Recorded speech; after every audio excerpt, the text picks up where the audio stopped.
বন্ধের দিনে শিক্ষার্থীদের ক্যাম্পাসে প্রবেশের অধিকার দিতে হবে এবং বি বিল্ডিং এর নিচতলায় শিক্ষার্থীদের অ্যাসাইনমেন্ট এবং গ্রুপ স্টাডি করতে বাধা দেওয়া যাবে না। যে কোনো অনুষ্ঠানের আগে রিহার্সালের জন্য হল রুম তথা সি বিল্ডিং এর 601 ব্যবহার করতে দিতে হবে।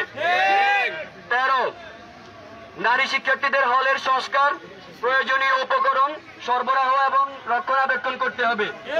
এক্ষেত্রে সিলিং মেরামত করতে হবে, নতুন ফ্রিজ দিতে হবে, নতুন রান্নার চুলা দিতে হবে, পানির ফিল্টার এবং ওয়াইফাই সুবিধা নিশ্চিত করতে হবে।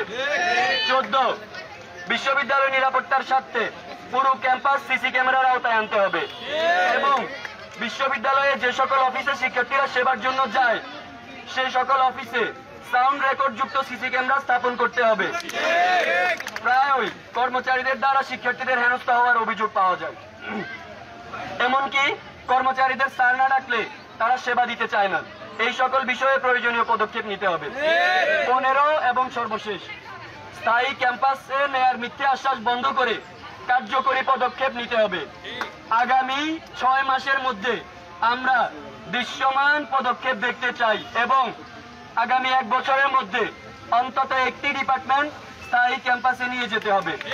এখানে উল্লেখযোগ্য যে আমাদের দাবি সমূহের 1 নং এবং 2 নং দাবি পূরণ না হওয়া পর্যন্ত শিক্ষার্থীরা আগামী 14 আগস্ট 2024 থেকে কোনো ক্লাস পরীক্ষায় অংশগ্রহণ করবেন না।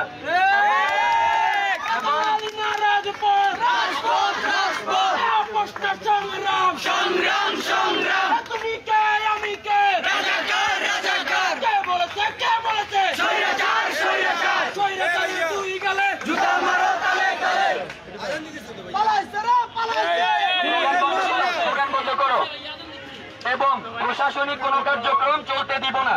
3 নং এবং 15 নং দাবি পর্যন্ত যে দাবি সমূহ আছে সেগুলো কতদিনের মধ্যে পূরণ করা হবে তা শিক্ষার্থীদের নির্দিষ্ট করে বিশ্ববিদ্যালয় পরিচালনা পর্ষদ জানাতে হবে।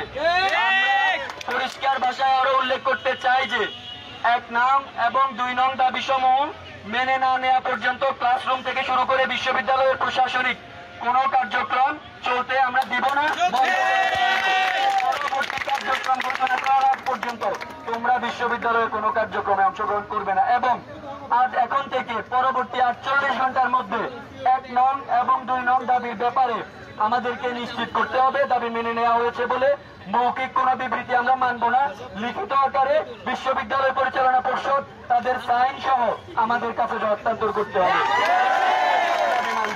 ধন্যবাদ সবাইকে।